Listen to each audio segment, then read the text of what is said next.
Hola amigos de la salud, ¿cómo están ustedes? Bienvenidos a una nueva edición de Hola Salud Tucumán.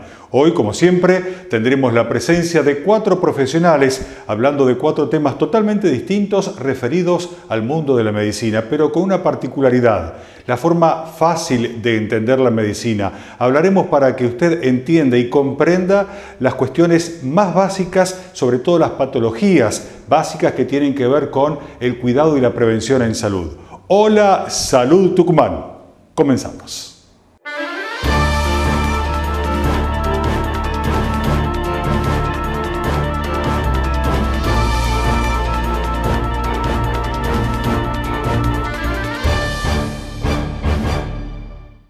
En este bloque vamos a hablar sobre urología y hoy estamos acompañados del doctor Alejo Rasguido, integrante del Centro Urológico Rasguido que funciona en la ciudad de Tucumán. En el día de hoy vamos a hablar sobre lo que son cálculos urinarios, una enfermedad que es muy importante conocerla a tiempo, conocer su sintomatología, porque cuando se produce normalmente produce dolores muy intensos, dolores insoportables y son dolores que muchas veces son confundidos con otras enfermedades. Hoy el doctor Alejo Rasguido se refiere a lo que son los cálculos urinarios, por qué es que se producen y cómo detectarlos.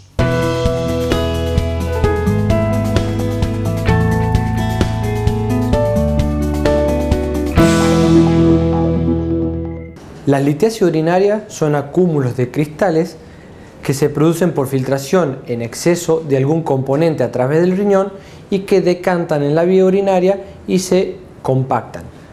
Al comenzarse el proceso de compactamiento, generan inicialmente una especie de barrito para luego formar los conocidos cálculos renales o piedras en el riñón. Bien, de acuerdo a la localización y al tamaño de la piedra, va a ser la conducta y el tratamiento que debemos tener ante este problema.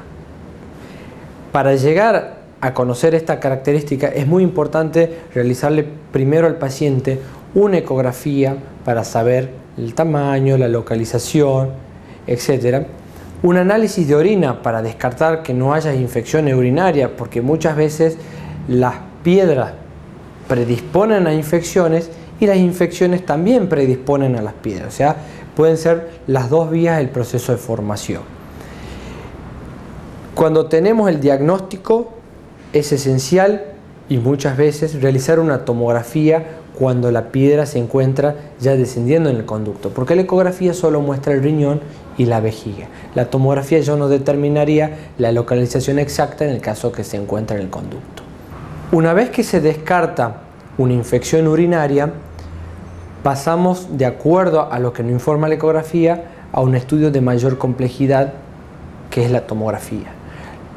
La ecografía solo muestra riñón y vejiga, no nos muestra el conducto por donde baja la orina. Por lo tanto, es necesario realizar este estudio complejo para ver los múltiples cortes, todo el trayecto y en qué localización se encontraría la piedra en descenso. Bien, clínicamente, las piedras, si se encuentran tanto en el riñón o se encuentran en vejiga, pueden generar cierta molestia, pequeño sangrado y un poquito de ardor. Pero la piedra, cuando comienza el descenso que produce la obstrucción del conducto, genera el conocido cólico renal o cólico nefrítico. Es un dolor muy intenso, generalmente localizado en las zonas lumbares y que el paciente no tolera ningún tipo de posición. Este dolor suele aumentar con los líquidos y generalmente suele calmar con analgésicos por vía oral o por vía intramuscular o endovenosa, dependiendo la tolerancia al dolor del paciente. Cuando tenemos este cólico, lo importante siempre es suspender los líquidos. Normalmente y el mito que se tiene, piedra en el riñón, líquidos. Sí, si la piedra se encontraría únicamente en el riñón, sí, pero cuando ya comienza a descender y hay cólico, darle más líquido al cuerpo implicaría que el riñón filtre más. Al estar obstruido el conducto, genera una dilatación de la vía urinaria y empeoraría el dolor. Por lo tanto, en esos casos es importante suspender los líquidos y manejarlo como un analgésico hasta visitar al urólogo, así lo examina. Bien. Con la tomografía, como les decía, determinamos el tamaño, la localización y en base a eso ya definir el tratamiento. Actualmente, como tratamiento para las litiasis, para las piedras, hay un tratamiento que es el tratamiento expulsivo. Generalmente cuando la piedra se encuentra desde el uréter medio, o sea, de la parte media del conducto hacia abajo, existe un 95% de probabilidades que lo elimine con una medicación que usamos para la próstata para relajar el músculo, que es la tamsulosina. Esa medicación lo que hace es relajar las paredes del conducto y hacer que la piedra vaya lentamente descendiendo. Obviamente con un tratamiento analgésico y evitando los líquidos. No significa que tomar mucho líquido va a ayudar a aumentar la presión y expulsar la piedra. Eso no es real y de hecho le genera al paciente mayor dolor durante el transcurso que puede expulsarlo en su casa, ambulatorio y con todas las comodidades que eso implica. Cuando son piedras más complejas, o sea, o más grande o más alta, ya es necesario recurrir a un tratamiento endoscópico, la llamada endourología. Generalmente esta endourología la realizamos tanto en hombres como en mujeres, porque la litiasis es un problema de ambos sexos. Entramos por orificio natural, que es por el conducto por donde uno orina, llegamos hacia vejiga y a través de vejiga ya subimos por el uréter para ir a encontrarnos con la piedra y a partir de ahí comenzar un tratamiento con ondas, con golpes, con una varilla de metal que lo que genera es fragmentarla la piedra. Bien, una vez que la fragmentamos ya es más sencillo descenderla y se va bajando fragmentos por fragmento. Esa es la conocida litotricia endoureteral. Cuando las piedras se encuentran en el riñón, hay diferentes tipos de tratamiento. Bien, cuando son piedras pequeñas, menor a 4 milímetros, lo aconsejable siempre es un tratamiento expulsivo y ahí sí es necesario tomar mucho líquido para favorecer el flujo a nivel renal. Cuando estas piedras son mayores, actualmente disponemos del nuevo equipo de la litotricia extracorpórea por ondas de choque. Se pone al paciente o al paciente en una camilla, se les pone una especie de bobina o de globo en la zona lumbar que emite ondas que viajan a través de los tejidos. Una vez localizada la piedra, la fragmenta en varios pedacitos y así favorece al descenso de las mismas. Esos son para litiasis de pequeños tamaños, 1 centímetro y hasta 1,5 centímetros. Cuando la piedra es más compleja, o sea, ya son piedras de mayor tamaño, localizaciones más altas, ya es necesario recurrir a cirugías renales percutáneas, que es a través de la piel, se coloca un tubo y a través de ahí entramos con una cámara y ya rompemos las piedras que son más grandes y llevan mayor tiempo. Pero con un postoperatorio sumamente indoloro, pequeñas molestias más que nada por la sonda y el paciente se va a la casa a las 24-48 horas.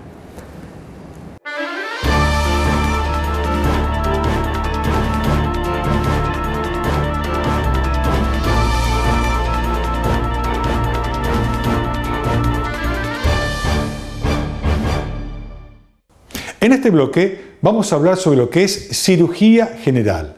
Para ello contamos en la ciudad de Tucumán con el doctor José Cabrera, un cirujano muy reconocido, formado en la ciudad de Buenos Aires, en las clínicas y hospitales muy importantes de allí, y que posteriormente vino a la ciudad de Tucumán a ofrecer sus servicios.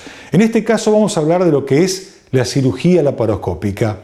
Más de una vez usted tiene que haber escuchado hablar de lo que es la cirugía laparoscópica, pero aún no tiene en claro de qué se trata.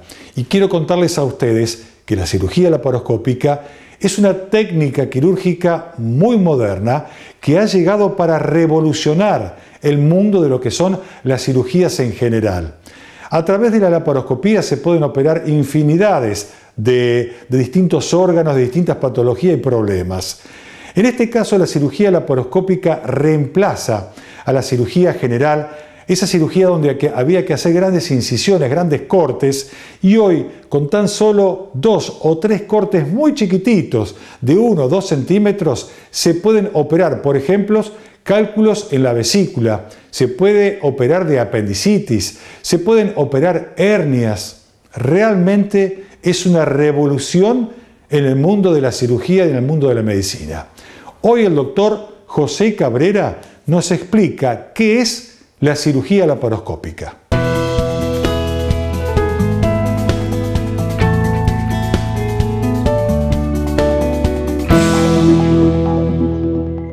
Creo que lo más importante de aclarar es que los tratamientos quirúrgicos implican medios invasivos para resolver diferentes problemas de salud. Estos problemas de salud pueden ir desde cálculos en la vesícula, es decir, pequeñas piedritas en la vesícula biliar, patologías tumorales, cánceres, patologías de la pared abdominal, hernias, eventraciones, abdómenes agudos, apendicitis aguda. ¿Y por qué explico todo esto? Porque generalmente el mayor resquemor, el mayor temor a veces asociado a la cirugía es que justamente esto, que es algo invasivo y que de por sí uno como paciente quisiera tal vez poder resolver todos los problemas con algún medicamento, con algún fármaco, y someterse a una cirugía implica algo diferente. Para esto es que los avances en la tecnología y en la ciencia nos permitieron que llegar a la fecha con algo como es la cirugía laparoscópica, que si bien no es actual, esto viene hace muchos años, pero permite que la cirugía sea un método mucho menos invasivo, por eso también se habla de cirugía mini invasiva, en la cual la agresión que se genera para resolver un problema de salud es mínima, controlada, con mucho menos dolor, con una estadía hospitalaria mucho menor, con menor repercusión sistémica, menor repercusión en el organismo de un paciente operado, lo cual hace que el ser operado, el ser sometido a una intervención quirúrgica, sea un hecho en su vida mucho menos traumático, asociado a mucho menos complicaciones y riesgos y beneficioso ampliamente. Básicamente en la cirugía convencional, tradicional, se hacían grandes cortes, grandes incisiones, donde estos tejidos que se lastimaban debían ser reparados, suturados, cosidos, para que después se reparen y cicatricen. En la cirugía laparoscópica se hacen pequeñas incisiones, pequeños cortes, pequeños orificios a través de los cuales se introducen instrumentos muy pequeños que permiten, a través de una cámara de video que se introduce por uno de ellos, poder observar el abdomen en forma muy amplia, magnificada, a gran aumento. Por lo tanto, eso brinda seguridad. Bien, y las maniobras, los gestos que uno hace quirúrgicamente son mucho más suaves, más delicados, permiten identificar mejor las estructuras anatómicas, ver qué se va a cortar, qué no, poder tener un mayor conocimiento de la anatomía de ese paciente y, en definitiva, los cambios bioquímicos de los tejidos hormonales son muchos menores y generan esto un beneficio muy importante en la recuperación posoperatoria. Es importante cuando uno se va a someter a una cirugía, siempre se piensa en lo que uno tiene que postergar cuestiones sociales, familiares, laborales. La cirugía laparoscópica también tiene que ver con esto. Y lo tiene que ver, ¿por qué? Porque un paciente operado puede a las 2 horas que se operó estar caminando, puede muchas veces el mismo día que se operó irse a su casa, 8 horas después del procedimiento, es lo que hoy se habla de cirugía ambulatoria. Puede volver a trabajar prontamente. Un paciente con una cirugía de este tipo puede estar a los 14 días de estar en un gimnasio realizando actividad física. Puede evitar de suspender cuestiones laborales, sociales, familiares. Hay menores costos sanatoriales, hay menor estadía hospitalaria, menor necesidad de personal que controle a estos pacientes. O sea, desde todos los puntos de vista, desde todos los actores que intervienen en un procedimiento de este tipo, el paciente, el médico, el anestesiólogo, el personal de quirófano, los enfermeros, todos se ven beneficiados con este tipo de tratamientos, bien, que en definitiva le dan un beneficio muy importante al paciente.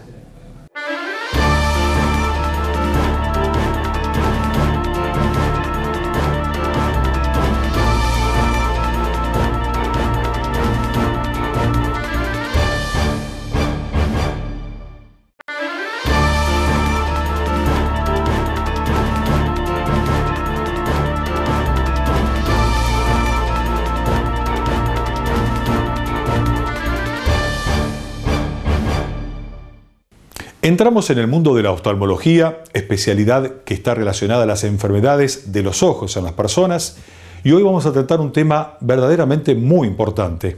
Vamos a hablar de glaucoma. Glaucoma que se lo conoce comúnmente como presión en los ojos. Quiero contarles algo que es muy importante y quiero advertirlos de algo. El glaucoma, cuando aparece en sus inicios, no produce síntomas. Y cuando los síntomas aparecen, ya estamos ante un avance de la enfermedad importante donde seguramente algún tipo de daño ha ocurrido. Por ello es importante el control anual de la vista para poder detectar esta presión que se origina en algunas personas y que se denomina glaucoma. Usted, detectándolo a tiempo, puede ir al médico y el médico indicarle un tratamiento adecuado para tratar de evitar estos daños que les acabo de mencionar. Hoy está con nosotros el doctor Ignacio Liszczynski. Es un oftalmólogo muy reconocido en la ciudad de Tucumán y nos cuenta sobre el glaucoma, qué es y cuáles son los distintos tipos de glaucoma que existen. Glaucoma se lo asocia generalmente con la presión ocular elevada. La presión ocular elevada va dañando al nervio óptico, que es el encargado de conectar el globo ocular con el cerebro.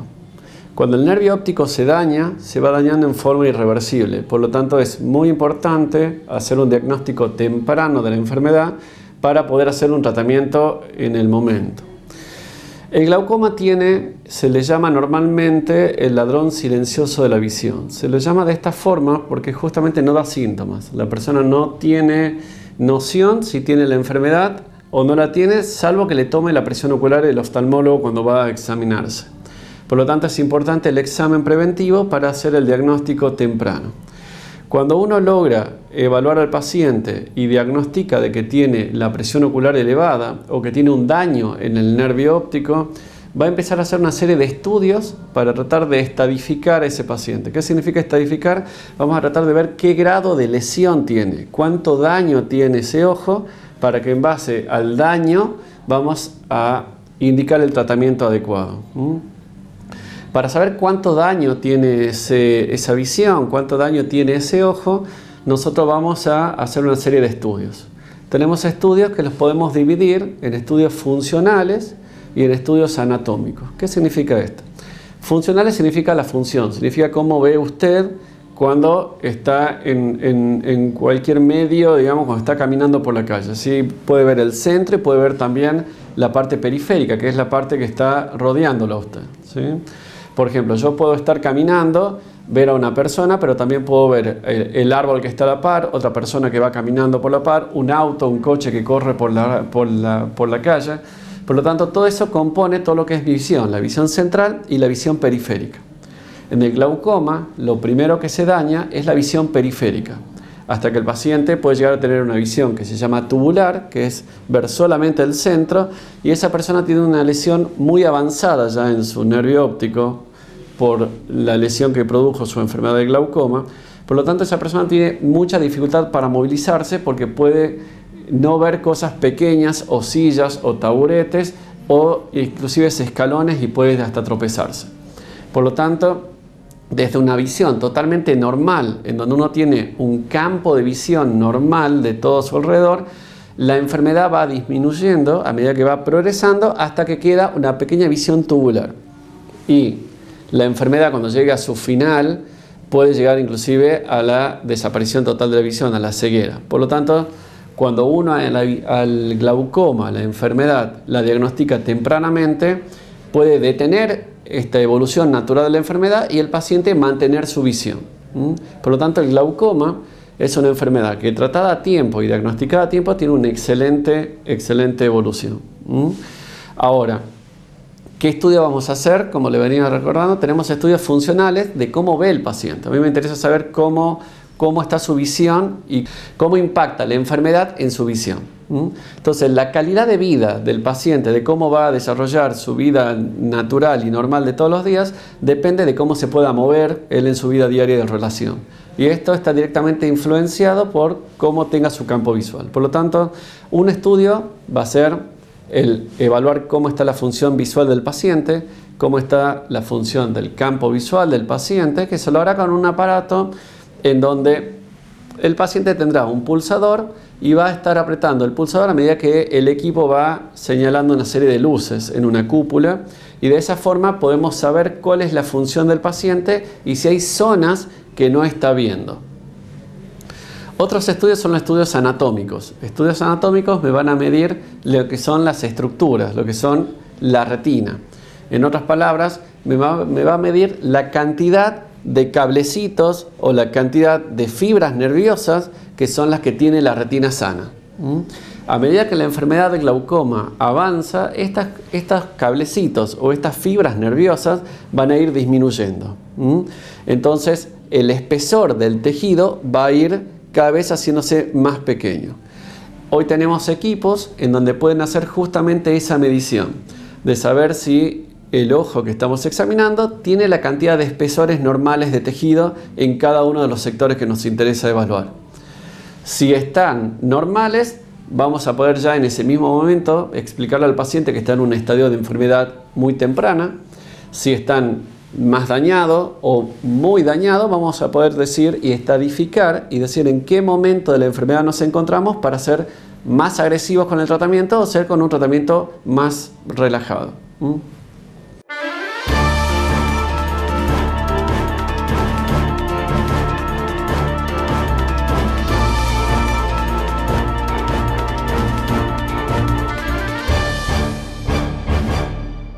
En este bloque vamos a hablar sobre una enfermedad muy frecuente. De cada 3 personas, una la padece. Se llama hígado graso. Hay personas que no le dan demasiada atención a esta enfermedad, pero es una enfermedad que, de no ser tratada a tiempo, de no ser detectada a tiempo, podría terminar en lo que es una cirrosis. No quiere decir que todos los hígados grasos terminen en una cirrosis, pero sí es importante al hígado graso detectarlo a tiempo, tratarlo, tratar de curarlo en lo posible y evitar de que se llegue a una cirrosis. El doctor Fernando Marosi es gastroenterólogo, trabaja en la ciudad de Santa Fe y él nos explica hoy qué es el hígado graso, cómo se diagnostica, cuáles son los síntomas y cuál es el tratamiento.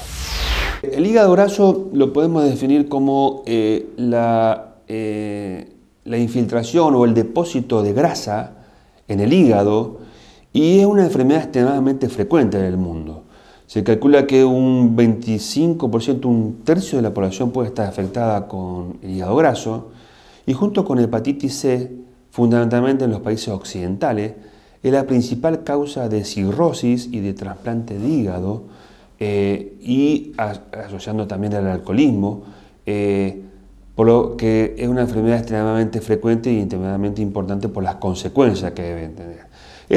La infiltración de grasa en el hígado puede relacionarse a muchos factores, como el consumo de alcohol, pero a veces los pacientes no consumen alcohol y tienen hígado graso, y esto se relaciona con una serie de factores predisponentes como son la obesidad, el sobrepeso, enfermedades como la diabetes, el hipotiroidismo, o sea, enfermedades metabólicas, el exceso de colesterol y triglicéridos en la sangre, eso también predispone al hígado graso, pero en algunas ocasiones hay muchos pacientes que no tienen todos estos factores de riesgo y pueden desarrollar esta enfermedad con las consecuencias que habíamos hablado. Esta enfermedad es prácticamente silente. El paciente puede tener un dolorimiento o un dolor en la zona del hígado, que es el hipocondrio derecho, pero muchos de ellos no tienen síntomas y se descubre accidentalmente cuando un médico indica una ecografía por algún otro motivo, donde claramente el ecografista dice usted tiene hígado graso y consulta a su médico.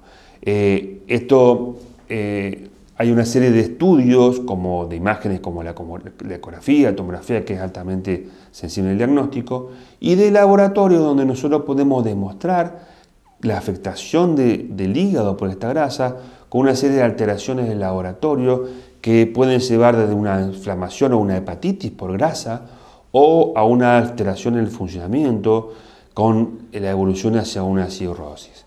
El diagnóstico definitivo de esta enfermedad de todas formas lo da la biopsia hepática. Esa es la única forma certera de diagnosticar la enfermedad, y no solamente el diagnóstico de la enfermedad, sino de ver la magnitud, si esa grasa y el problema, la magnitud del problema, si esa grasa está provocando una infiltración grasa simple que no produce daño en el hígado, o esa grasa produce una inflamación y una alteración histológica importante que puede llevar a la cirrosis.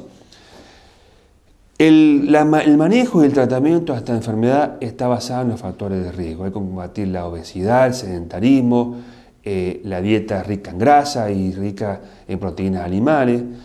Hay que tratar de corregir los factores desencadenantes concomitantes como la diabetes, el aumento de colesterol, los triglicéridos, el hipotiroidismo.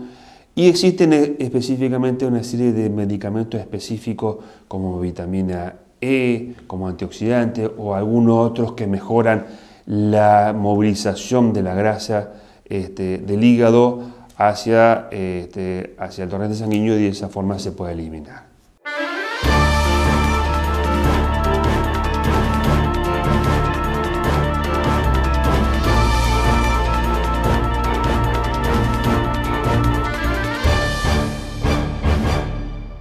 Amigos, hasta aquí hemos llegado en una nueva entrega de nuestro programa Hola Salud Tucumán.